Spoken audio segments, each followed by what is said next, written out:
Welcome to our platform for investor education. My name is SG Badrinath.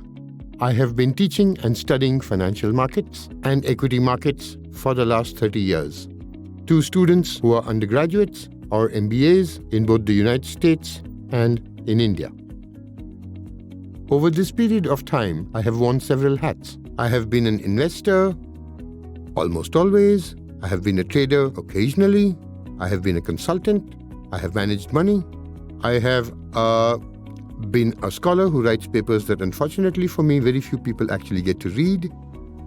At the moment, I hold the Canara Bank Chair of Finance at the Indian Institute of Management in Bangalore. I write about financial markets, but from the point of view of the households. For 20 years, I have written in newspapers, magazines, some television shows, podcasts, radio, digital, social media, workshop, the works, to take my message of financial empowerment to the households. Many of these lessons I've managed to plug back into policy and regulation, but the one thing that my takeaway has been is that every household wants their money to do better, but they simply don't know how. And that's what we hope to crack with this series. I am Monica Hallan. I am consulting editor with Mint and the author of the best-selling book, Let's Talk Money.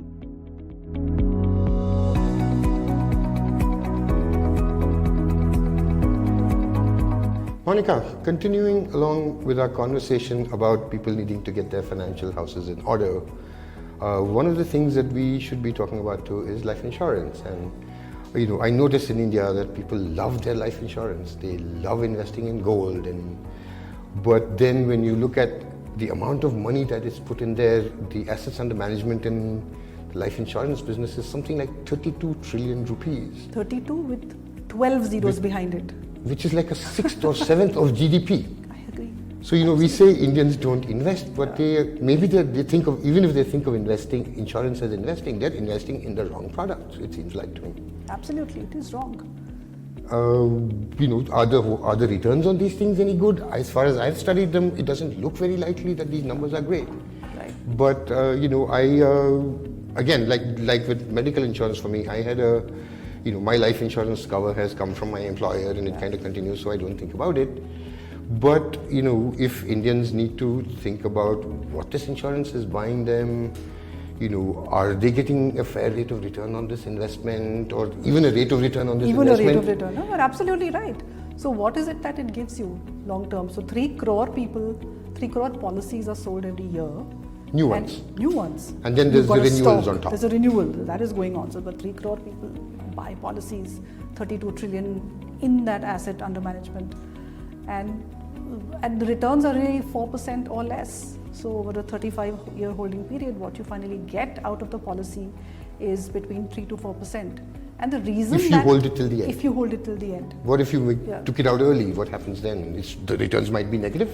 Absolutely. You lose your principal. So if you take it out earlier than that, so if you take it out within the first 2 years, 3 years of your policy start, you get zero back in a traditional plan. So it's a trap. So so that's why it's hard sold so much, because the agent walks away with 35 to 40% of your first year premium as an upfront commission. Commission, which is a legal commission, but illegally under the table they're getting almost 100%. The first entire premium goes to the agent. The first year's premium. They find illegal ways of putting a board on the broker's or the agent's office and paying him a few lakhs for so they find multiple ways in which to benefit the agent. So there is this whole hard sell of the insurance policy, because the first year commission is so large, and people get taken in by the messaging. So and the marketing being that this will take care of your loved ones after you die and all of that kind of stuff. They're pressing the buttons of fear, all the emotional. Greed, and they sell it as a investment product with free insurance. And what is the first rule of finance? Nothing. There is no free lunch, we say. There is no free lunch.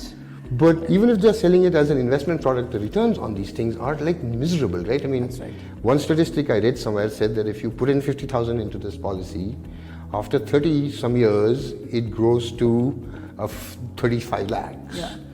You put the same thing in like a very broad-based market index fund which is well diversified, some risk but not much more than what the insurance company might be parking those assets into, and the returns are, the value of that investment is 10 times higher than what you would get out of this policy. 4 crore and above. So even the insurance, so the investment component, maybe you're telling me that there is not even that much of an insurance component. That's right. If you withdraw early, there is definitely not an investment component either that is worth anything. That's right. And when you are saying there is very little insurance, that is true. Because if you were to buy these endowment plans, they give you 10 times of the premium as a cover. Okay. So if your premium is 50,000, 10 times that, it's not going to solve anyone's life insurance needs. Because what you actually need is 10 times of your annual income. You have a rule of thumb. Right. It says that around 10 times of your annual income. So if you're doing 10 lakhs times that is a crore. Now you try buying a crore of endowment and the premium will be larger than your annual income. Because these are at the current bulk. prices. So look at the premium as a price. It's a which is price what of a it is. financial product. What is this price buying you? It's buying you an investment and it's buying you a protection, life protection. So if you separate the two decisions of investment and insurance, then you clearly see what you have. So as we've talked so far, buying term life insurance policies and investing the difference helps you create a safety net for your family and lets you deploy the rest of your assets for investment purposes towards wealth creation. We are not going anywhere. Come back and catch up with this series again.